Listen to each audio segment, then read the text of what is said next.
Hey, what's good, fam? This is Brother Matt. Okay, let's get right down to it. This is the third time I'm recording this. Oh my goodness, wow. This has been issue after issue. That's okay, man. That's I heard a pastor once say, resistance is not your enemy. It's an indicator that you have one. It's a great phrase. But yeah, let's get right down to it, guys. Okay, so I got a lot to show you. This is just absolutely amazing where we are at right now on the prophetic timetable. Okay, so Rosh Hashanah 2022. According to the Gregorian calendar, Israel was celebrating Rosh Hashanah starting Sunday, September 25th through Tuesday, September 27th. Okay, today. Well, if it's one thing that God does is he makes himself known. When he wants to make himself known, he will do that. And boy, does he do it too. So, as you know, Rosh Hashanah is, according to tradition, is based on the sighting of the new moon. So let's go over here to the renewed moon. And as you can see, they have not sighted it yet. It's not quite sunset just yet. Okay.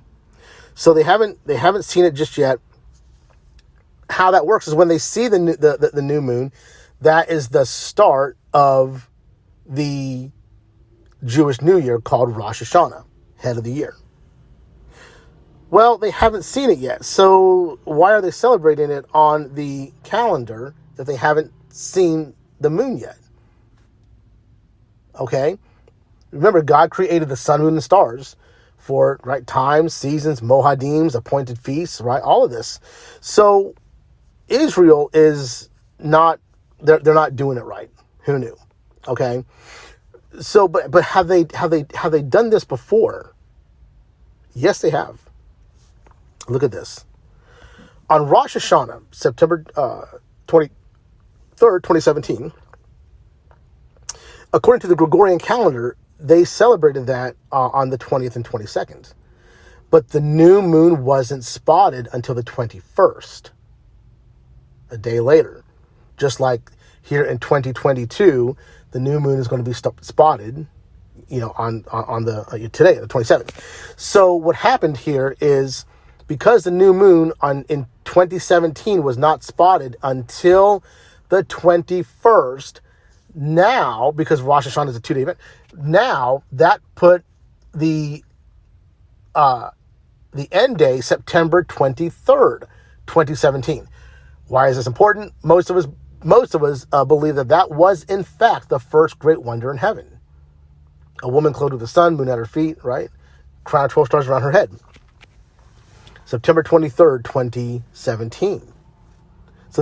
So on September 23rd, 2017, there was a perfect alignment in the sun, moon, and stars. That's how you know that's the fingerprint of God. That's how you know that when God does something, it is undeniable. Okay. So here we are. It's Tuesday, the 27th. I've got a few things to show you here. Really exciting stuff. So let's go to Daniel 8 real quick. Okay, so in verse 8, so Daniel 8 verse 8.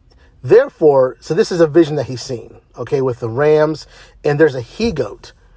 In verse 8, therefore the he-goat waxed very great, and when he was strong, the great horn was broken, and for it came up 4 notable ones toward the 4 winds of heaven. Okay, verse 9 and 10 are very important. This is kind of what this video is about. Check this out. And out of one of them came forth a little horn, which waxed exceeding great, toward the south and toward the east. Okay, toward the south and toward the east. Verse 10, and it waxed great even to the host of heaven, and it came down some of the hosts and of the stars to the ground. Could this have been a type and shadow of Revelation 12, where Satan is cast down, and his tail draws a third of the stars to the earth? That's very possible. Even to the host of heaven, this was a great, right? It waxed great. Revelation 12 says, and behold, there was another wonder in heaven, a great dragon. And it came down some of the host and of the stars to the ground. I think it could be a type and shadow here of what was going on in Revelation 12. But let's go back to 9 real quick. Toward the south and toward the east. Well, toward the south and towards the east, well, that would be the southeast. I propose in this video that the Lord was showing Daniel a snapshot of the sun, moon, and stars at the time of the rapture. This is just my opinion, guys. Okay? And I want to show you something here. Let's go to Stellarium. Bleeps! Squeeps! Okay. That was for you, Lisa R. Okay, guys. So here is Stellarium. This is actually, I took these screenshots this morning. So here we are in Stellarium. This is the south, and this is the east. Okay? Hence the southeast. Well, look what's right in between the southeast. By the way, this is over Jerusalem. Hey, look, there's a woman clothed with the sun. Look at that. Interesting, huh? Okay, so here we have Scorpius. You know, he's definitely associated with a dragon of some sort. It's a scorpion. That's bad. There's the scales of Libra. Over here, of course, here's another one of Scorpion, or Scorpius. Here it is, Tuesday, September 27th. Okay, so I'm kind of going through just quickly to get to some more important slides. Down here is a he-goat, Capricornus. If I said that wrong, I'm sorry. Look at this. Again, Tuesday, September 27th. There is Capricornus, and in the tail of Capricornus so happens to be, oh, look, there's Saturn. And everyone knows that Saturn is very much associated with Satan. Especially when you do an in-depth study on this planet T's wandering star. Saturn is in the tail of the he-goat. The he-goat that Daniel might have seen towards the south and towards the east. Are you guys following me so far?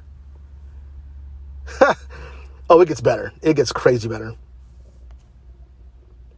So there's, at the same time, there's Jupiter, the man-child, in the tail of Cetus.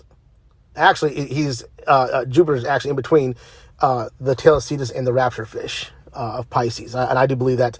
Me personally, I think the two fish represent the dead in Christ that rise first, and then we that are alive and remain. That's my opinion of what the rapture fish is. But again, it's just my opinion.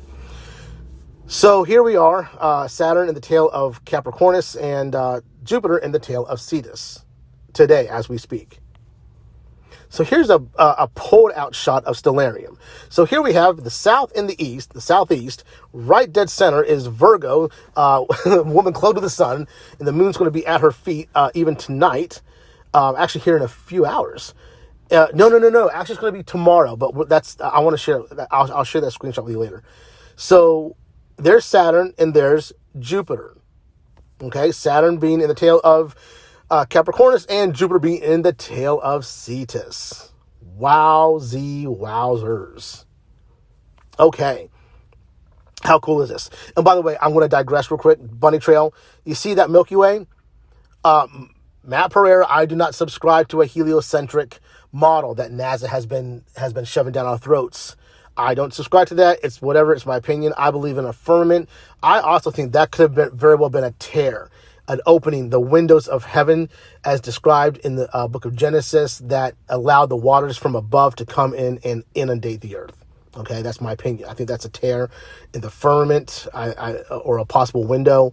But go figure, if that is a portal between the earth and the third heaven, it's right dead center. Right in alignment between these wandering stars and the woman who's about ready to give birth. So there it is. I digress.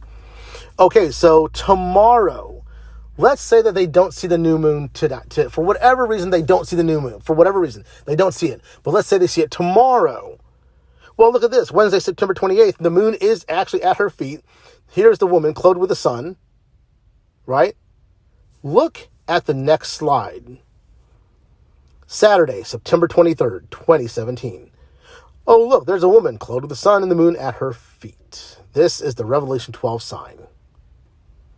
Almost exact to the day. Oh, I've got another to the day thing I want to show you too. Look at that. Look at that, church.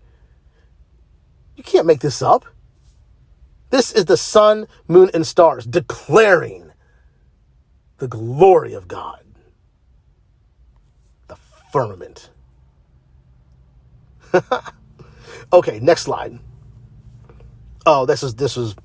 I just took a screenshot. At 4:44 p.m. over in Israel, the moon was 3.3, waxing crescent. How cool is that? It's a little bit more now, but I don't know why I have that in there. Oh, Bro Keegs sent this to me. Word, Bro Keegs. You are everybody's Bro Keegs. Okay, Bro Keegs sent this to me. So I didn't put this together, but he did send this to me. I think Brandon Smith, from Unsealed might have, I don't know. Anyways, look at this, guys. September 28th, 2022 to September 20th, 2029 is exactly 2,550 days. Guys, September 20th, 2029 is the Day of Atonement. Oh, wow. Look at that. Again, you can't make... The sun, moon, and stars were created for times, for seasons, for days, and years. And we are seeing the manifested evidence of the sun, moon, and stars that were placed in the firmament. Like a chocolate chip in the cookie. Word. 7 years to the day. September 27, 28, 2015, the super blood moon. 7 years to the day. There was a super blood moon. The very last moon of the tetrad. Huh. Wow. I just can't even. I can't. This is our God. This is our King. This is our Redeemer. Wow. Amazing. Oh, and last but not least, speaking of the super blood moon, let's go to Stellarium. Look at this, guys. The blood moon, right here, September 28th, 2015. Look where it's at. It is in the tail of Cetus, right in between the rapture fish, the dead in Christ, and we that are alive and remain. What are the odds of that? 7 years to the day. Here we have the the blood moon from 7 years ago, the super blood moon. So everyone's eyes are pointed to this exact point right here. Right here. Ladies and gentlemen, I don't have all the answers. I can't say whether the rapture is going to happen or not. I can't say that. What I can say is this.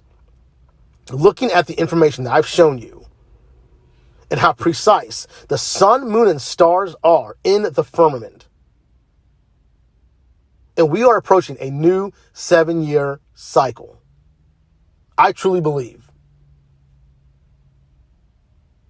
that the rapture of the church could very well happen today, tomorrow, day after, I don't know.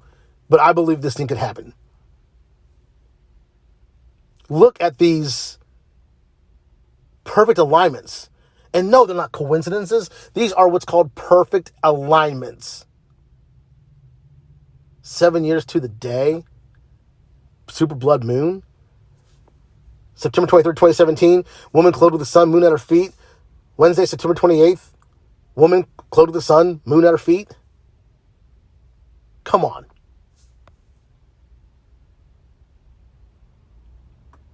This is exciting.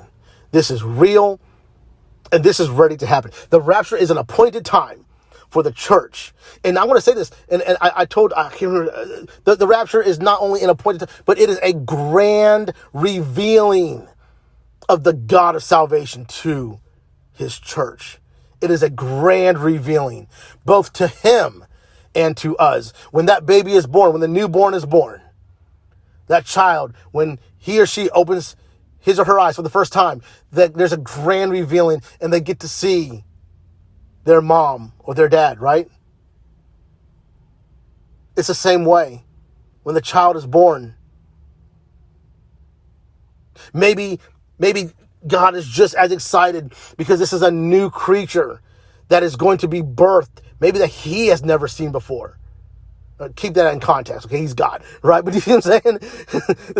This is the same God that we're already seated in heavenly places. So, right? So, but you see what I'm saying? So we get to experience God in his fullness, in his glory, and he gets to experience us for all eternity. Guys, we are on the very precipice of what I believe is the greatest event that's going to kick off the final 7 years. You guys already know, you do already know. Let's do this, guys. This is the Wackadoodle Samoan. Woo! In heaven is where we're going.